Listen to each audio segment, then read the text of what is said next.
Hello అండి, నా పేరు డాక్టర్ మనోజ్ చక్రవర్తి అండి. నేను senior orthopaedic surgeon, Yashoda hospital, సోమాజిగూడలోనండి. నేను కరీంనగర్ అండ్ వరంగల్ కూడా వెళ్తుంటాను. మీ మెడికల్ ప్రాబ్లమ్స్ ఉంటే అక్కడ నాకు కలవచ్చు. చాలామంది పేషెంట్స్ మా దగ్గరికి పాదాల వాపు గురించి లేకపోతే కాళ్ళ వాపు గురించి వస్తూ ఉంటారండి. ఇది మోస్ట్లీ ఎల్డర్లీ పీపుల్ ఉంటారండి. నార్మల్గా 45-50 దాటిన వాళ్ళు ఉంటారు. ఓకే, సో వాళ్ళు టెన్షన్ అంతా కాళ్ళు ఎందుకు వాస్తున్నాయి అని ఉంటారు. సో కాళ్ళ వాపులో పలు రకాలు ఉంటాయండి. కొంతమంది ట్రావెలింగ్ చేస్తుంటూ అంటే ఒక ఊరు నుంచి ఒక ఊరు వచ్చి కొన్ని గంటలు కార్లో కూర్చుంటే కాళ్ళు వాస్తాయండి. వాటి గురించి టెన్షన్ పడాల్సిన అవసరం లేదు. ఒకటే పొజిషన్లో ఉంటే కొంతమంది కాళ్ళు వాస్తాయి. వాళ్ళ బాడీ బట్టి అట్లుంటుంది. మళ్ళీ వాళ్ళు కొన్ని సేపు తర్వాత కాళ్ళు పైకి పెట్టేస్తే ఆ వాపు పోతుంది. ఇదో రకమైన వాపు అండి. రెండవది, మనకు ఏమైనా ఇన్ఫెక్షన్స్ అంటే పాదానికి కానివ్వండి లేకపోతే లెగ్కి ఇన్ఫెక్షన్, సెల్యులైటిస్ అంటాం. ఇన్ఫెక్షన్ అలాంటివి వస్తే అప్పుడు కూడా కాళ్ళ వాపులు వస్తాయి. మూడవది, మనకు కొన్ని మెడికల్ ప్రాబ్లమ్స్ ఉంటాయండి. Like sugar, thyroid, BP, okay, and బాడీలో హిమోగ్లోబిన్ లేకపోతే హిమోగ్లోబిన్ తగ్గడము, లేకపోతే మనకు కిడ్నీ రిలేటెడ్ ప్రాబ్లమ్స్, ఇవన్నీ మెడికల్ ప్రాబ్లమ్స్ ఉంటే కూడా కాళ్ళు వాస్తాయి.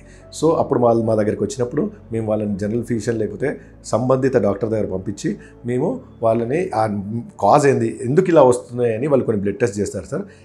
టెస్ట్ చేసి దానికి నిర్ధారణకు వస్తారు. ఇంకా మూడో రకమైన వాపులు ఏంటంటే, కొంతమంది ఆ బీపీ మాత్రలు కంటిన్యూస్గా వాడుతూ ఉంటారు. ఆ బీపీ మాత్రలు మార్చాల్సి వస్తుంది. ఓకే, మేము కొన్ని టెస్టులు చేసి చూస్తే అన్నీ బాగానే ఉంటాయి. అయినా కానీ కాళ్ళు వాపులు తగ్గట్లేదంటే ఆ బీపీ మాత్రలు కంటిన్యూస్గా వాడుతున్నట్టు, లేకపోతే ఈ మధ్యలోనే కొంచెం చేంజ్ చేసినట్టు ఉన్నారంటే మళ్ళీ వాళ్ళ కార్డియాలజిస్ట్ దగ్గరికి వెళ్తే ఆ బీపీ మాత్రలు చేంజ్ చేస్తారు. దాంతోనే ఆ కాళ్ళ వాపులు పోతాయి.